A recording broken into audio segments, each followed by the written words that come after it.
It is September the 24th. Tim Gileo and the rest of the story. Well, we have a few topics today. We don't seem to ever run out of topics. Well, of course, we had the UN National Assembly, so we're going to talk about that a little bit. Back with our main program, we're going to tell you how I think it's going to fit into our main program on how it's going to help us out. We had a phone call from a friend who's they're experiencing. They work under an umbrella company in the oil and gas industry. So now this umbrella companies come to them all and say, okay, now we all want you to get ISN, which will mean they'll be ComplyWorks after that. So on top of having their ticketing, and because these people are journeymen, they have their liability, the issues they already look after. So ISN basically and ComplyWorks, as we've established, that these are just they're basic compliance networks. They generally look after your safety programs and your make sure that you have your proper ticketing and your proper taxation, I guess you'd say. Their version, or not taxation, but your proper WCB and insurances. The problem is this is an expense. This is a huge expense. The umbrella company for what they get paid, you'd think that would be a pretty easy thing for them to manipulate. Now they've asked their people that work underneath them to start paying a cost that was one of the benefits of being in an umbrella that was already paid for. You had the safety programs, you had safety plans. The next thing that's going to come out is they're going to want full safety plans. My consultants, a couple of them were talking about that for their oil companies they work for. These drilling consultants, which means it'll transcend all of them. They're getting to the point now where they want, they're starting to speculate, or they're starting to query about them getting their own ISNs, their own ComplyWorks, their own safety programs. So this tells you that the effect of all the services leaving is starting to, it's affecting the bottom line of these networks and these associations. And the reason that is important is the people that own them. Remember, these are privately owned. And the people that own these are the same people that are running or controlling these oil and gas industries. So they're starting to see the revenue source decrease, instead of saying, well, hold on a second, that is going to cause us problems in the long run here, because now we're going to have fewer services and we want to get busy. Right now they're not worried about it. The services are running around starving. Why? There's been no work. The pipelines have been froze out by the rain, and as soon as you get past the pipelines, you start saying, okay, well, what about the drilling side? Drilling side hasn't worked in 6 months. It's been extremely slow. So, you got your Fort Mac side. Well, that pretty much just bounces along doing its thing. So here you have all, they're trying to find themselves a whole new group of, a whole new category of suckers that take money from. And that's kind of what we discussed a little while ago with tickets, right? It started out with 2 tickets, and now all of a sudden it's 10,000 tickets, and they just never end, right? They find a sucker group, right, and they extort the living shit out of them. And that's kind of what's going on now. They're just going to keep extorting. That's because nobody's putting a stop to them. The only offer out there to put them a stop to them is right here. You're looking at it. This is it. So the field service management system that they all used, so this is causing them grief, right? They don't want to talk about it, right? Trust me, none of them want to ever talk about it. But they're going to at some point, whether it's the government or who's going to talk about it. And this is where this is the reason why we include the United States in a lot of the stuff we do. Because by moving this asinine system down in the United States, what happens is you've instituted bureaucracy, right, or socialism or communism, right, into your industries. So now your industry's ability to compete or scale up or scale down or operate as a free entity, right, ceases to exist. And that's one of the things we're seeing in Canada. Now, when we go to scale up business, well, we've already lost a lot of the brain trust. We've already lost a lot of the equipment. Where's that stuff sitting in the bush? They don't know. They have no way of getting it, no way of knowing where it is. And that stuff sitting in the bush has no way of going to work. Even if the person owns it, you can convince them, because most of the stuff that sits in the bush, like my stuff, it's sitting there because, you know what? I really couldn't care, right? I've had enough. I've had enough of your crap. So has everybody else. So now we're sitting there, we're looking at, okay, you got these people sitting in Calgary, these geniuses, right? Now, they're most of the time the guys I pick on, and the officers and directors, inside that office of directors, there's the entrepreneurial group. Those entrepreneurs are the ones that started the business, are the ones that run around, they're actually the ones that get things done. Most of the people that sit on the boards, these are advisors or advisory positions, even if they're sitting on the board directly, but they're in place, they're put in place by the banks and by the the powers that be in the political establishment.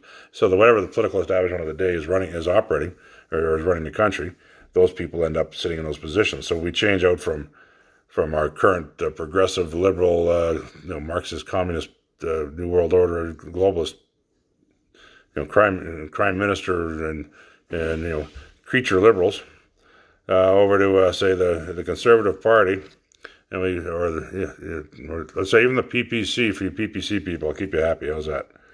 I think all you're going to do is cost a bunch of seats. But the reality is, we change over to one of these other systems. Now you're going nationalists versus socialists. Now you're looking after the needs, or hopefully looking after the needs of the citizens.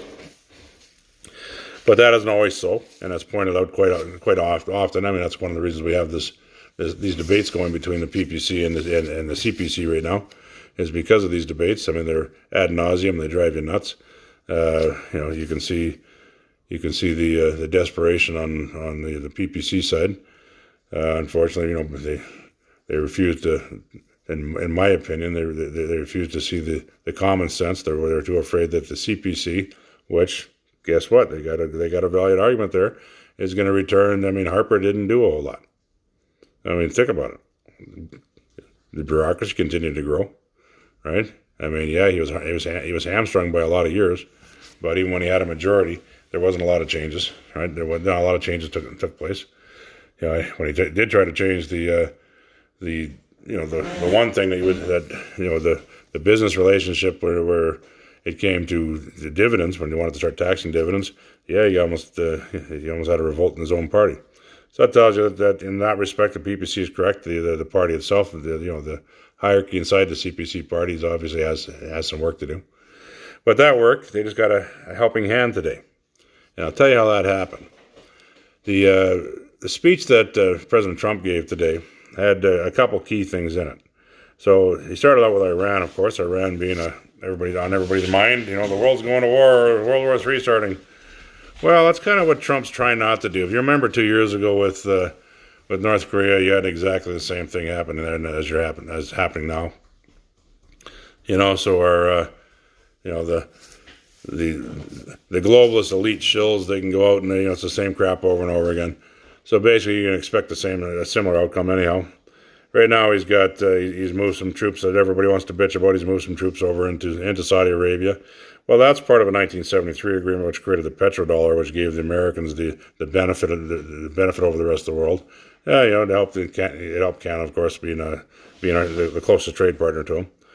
But at the same time, that's the agreement. That was going back to 1973. Their job was to protect the oil fields. And I mean, you can read it. I mean, it's what Kissinger went over there to create. I mean, there's been lots written about it. Kissinger's written his own books about it. So when Trump is doing that, he's not attacking Iran. He's protecting the oil fields from further attack.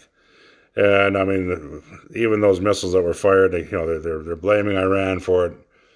But they've already come back that those missiles were NATO stock. So there's something that Iran wouldn't even have control of. They flew over the U.S.'s top, air defense systems, not just one or two. They flew over a dozen of them, different countries, different nations, different U.S. Navy bases or U.S. Army bases. So, what that was what they call the cabals trying to generate World War III. They're desperate right now before these Pfizer releases come out, and when the Pfizer release comes out, and that's going to start to release, and these Epstein these Epstein names get dropped. There's going to be a lot of very powerful and elite people that are going to be finding themselves in a little bit of hot water here.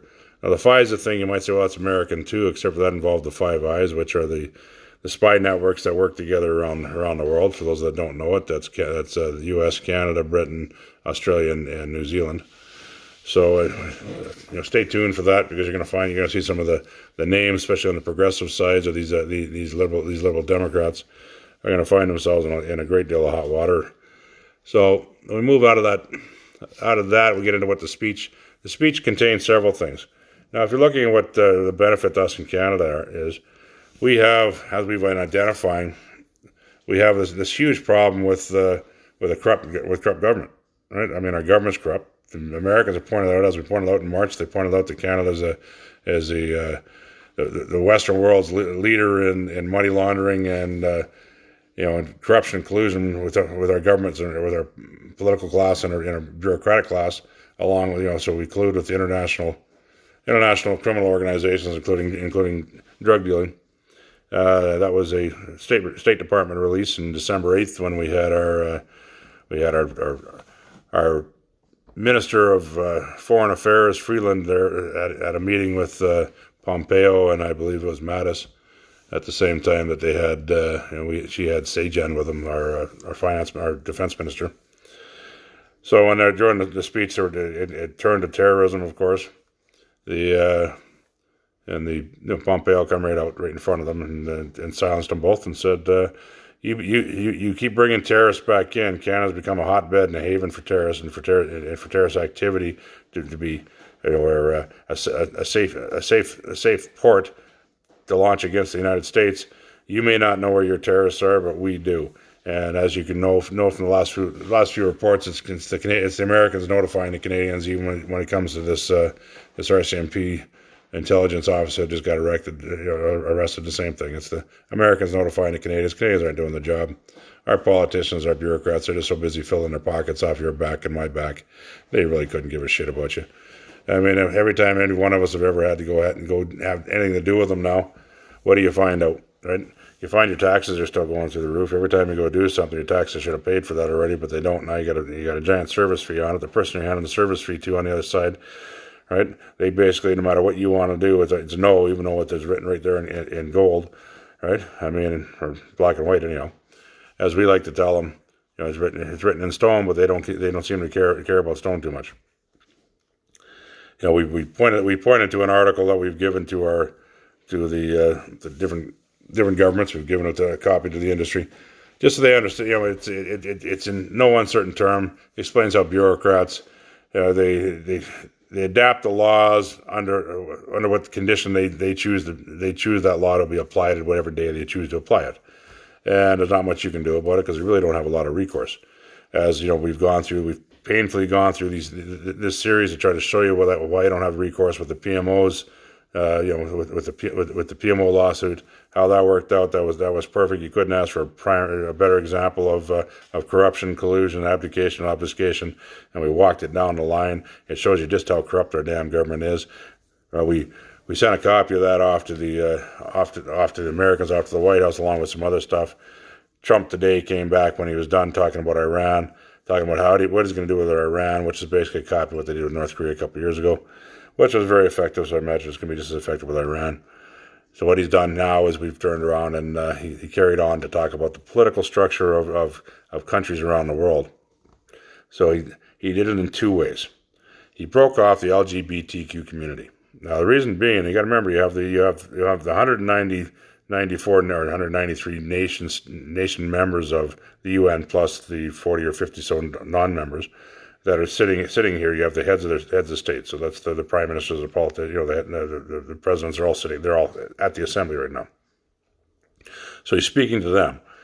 So we know that the LGBTQ community, despite what we think of it one way or another, what you might think of it one way or another. I mean, I personally believe that they're humans, and I mean, I love human beings as human beings. And, what they choose to do with their life is what they choose to do with their life. Just keep it out of my life, right? I mean, I don't need you waving it in my face. I mean, I know a lot of people that are homosexual. My brother lived in one of the gayest communities in the world for many, many years. You're not going to like to hear that, but he did. I mean, it was a great community. Actually, I didn't mind it. They're just decent people. He's not gay, by the way. I just want to let you know that. Neither am I. But I just want to let you know that. But anyhow, he turned around and what he did is he said, you know what? He said, these are people. They have a right. They have the same rights as everybody else. They have no more rights, right? They have no less rights. They have the same rights. So wherever they are, he basically said the United States is no longer going to stand by and allow other nation states to abuse LGBTQ community. So that was I mean, they should be dancing in the streets for there. That's a reason to celebrate. That's a reason to have a parade. It's like a guy I know who's gay. He said to me, they had their parade 20 years ago. What they have now is a freak show. So that's coming from somebody from that same community. So I mean, forcing us to like what you do, no, that's wrong in my opinion. As far as treating you equal to me, that's right in my opinion. You're equal to me. You're no more, no less. So is Trump correct when he says I'm not going to paint the damn sidewalks? I'm not going to I'm not going to bathe the White House in the rainbow flag, and we're definitely not having it. We're not going to celebrate a LGBTQ month. He's absolutely correct. We don't do that for anybody else. We got to stop doing that crap for for minority groups, because that's all you are. You're just a minority group. You have the same rights as everybody else, as any other minority group does, or any other majority group. But you have no more, no less. We got to quit giving. We got to quit with the inequality on both sides of the spectrum. But I'm glad he's willing to take on the certain countries in the world that aren't going to did not like hearing him say that. The other thing, so then he went from there. He pivoted to where it comes into focus for us, because we've pointed this out in so many different ways. He pivoted onto the political scene. So the political scene around the world, politicians that refuse to actually, the political groups or political classes that get elected, and then they're agenda driven, which was not what they got elected for. They have no, they abuse their people, sort of like what you're seeing with Trudeau, what Trudeau's done for his entire term. I think this is a direct little shot at little Trudeau, right? Then on top of it, then he carried on to the bureaucratic classes. How the bureaucratic classes, of course, get infiltrated by these progressive classes that, as they're in and out of power, it doesn't matter. They sit there with these big union contracts. But this is also the deep swamp, right? So this is how you create this corruption, collusion, abdication, and obfuscation, is by putting these people in place, and they can't be removed. So he's basically come out and he's given a warning to the world, right? That if you continue to allow your politicians or the political groups, if you continue to abuse your citizens, and the bureaucracy, if you continue to abuse your citizens, that the U.S. will use what's in their power to affect change. Now, what's in their power to affect change is pretty simple. The whole world is on one side of the economic spectrum, and the U.S. is on the other side. The U.S. by itself pretty much is equal to the world, so with the rest of us. So that's just a basic way of saying that's how much. It's not quite that, but it's just to give you a little idea. They start sanctioning you, they start penalizing you. We all become Iran, and it's not going to take long. We're all going to be miserable. We'll all be up in arms. And I bet you America's got a lot of free arms they can parachute in, and that's kind of no matter what country you're in. That's kind of that's a threat, because we're not looking after under the globalist UN Agenda 21 and 2030. The idea was to create make living conditions so unbearable and so costly that people would start killing themselves. But on top of that, by 2030, they wanted to have the depopulation of the world down to 500 million people. They wanted to move people from the farming communities, remote areas, all into large city states where they can control them and eventually dispatch with them. Now, the nice thing is, if they were nice enough to write it down, so if you actually don't believe me, you can go read these things and you can find it for yourself. What Trump's doing lately, if you've watched him, he's kind of hamming it up a little bit at the expense of his enemies, I guess you can say, or his detractors. So the enemies and the detractors aren't having much fun, because they know they can probably see what's coming down the pipe. So in the U.S., of course, you have the D class coming, you have the Pfizer release coming. That's going to affect all the Five Eyes, which are pretty much a lot of the countries around the world. So we're talking Canada, Britain, Australia, New Zealand, and America are the Five Eyes. So you can guarantee our security systems our security networks are going to get hit. Our political networks are probably going to get hit pretty hard when this comes down. There's going to be a lot of names released in there. We have our Nexivism and Epstein and Podesta files. Those are going to start getting opened up. So you're going to start seeing a lot of names that are into this pedophile satanistic crap, right?